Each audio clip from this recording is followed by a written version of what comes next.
Okay, so I'm here on the affirmative on getting rid of WINSEC in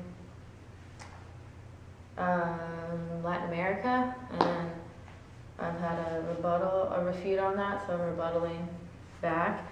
And I'm going to start the topicality, and I'm going to start with point A. And point A was my human rights issue, talking about how WINSEC has created mass murders.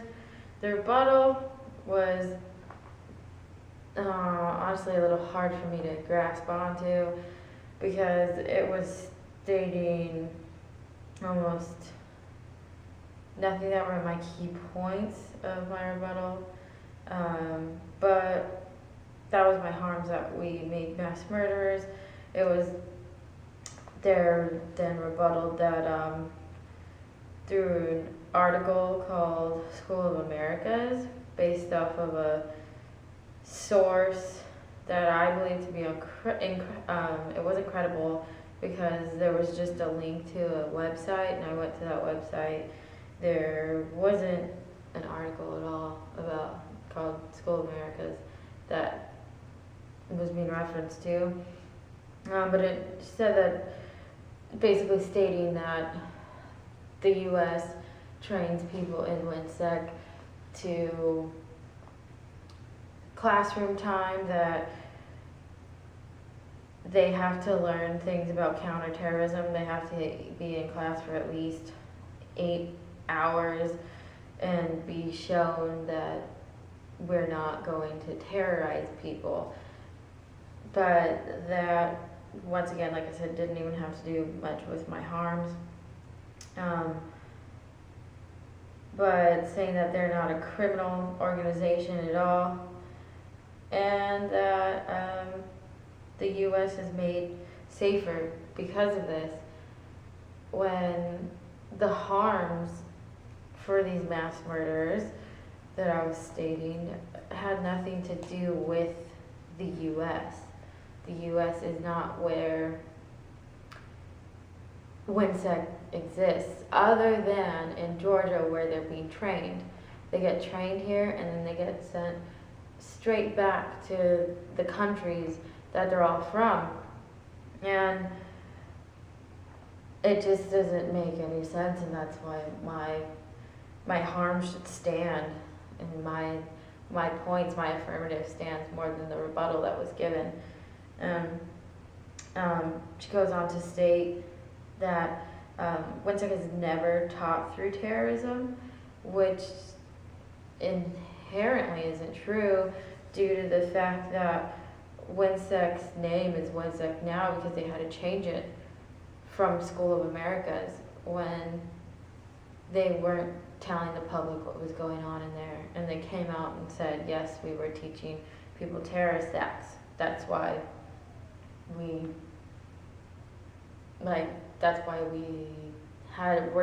we're hiding things. And after they were hiding things, because the people wanting transparency, they became transparent, and now they're more of a transparent organization where they invite people to come into the classrooms. And on the U.S. end of things, everything is very by the book, and it seems okay. But still, the harms aren't happening in the U.S. They're happening in South American countries. For instance, when I mentioned Jose Esteban Rios Mat, who led, was unsuccessful thankfully, but led a genocide to try to get rid of all the Mayans left in Guatemala. Those people were never in the U.S. to begin with. So I think in all of that, and that trying to be a harms takeout, it's not one, and it doesn't take out my point at all. They go on to, or the point that I was trying to make, she goes on to say that the money isn't spent where I said it was being spent, and this is where I got a little bit more confused, because a little bit more of the information was kind of just I felt being thrown out there and didn't have a structural order. And the money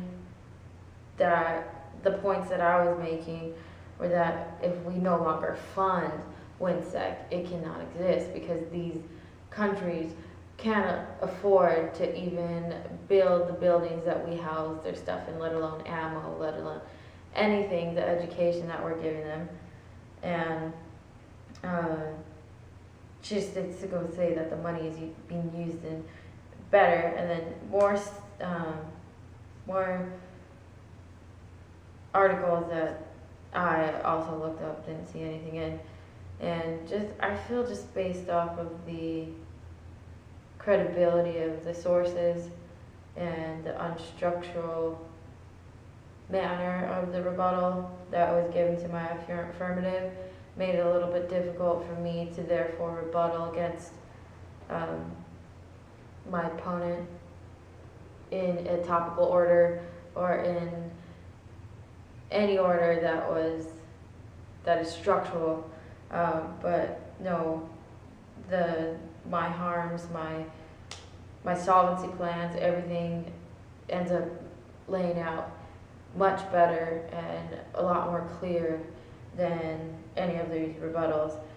Therefore, having me say that my argument, I have a stronger argument than the person in my rebuttal. And the money, that was the only takeout for that. So that's what I got from my rebuttal. And thank you.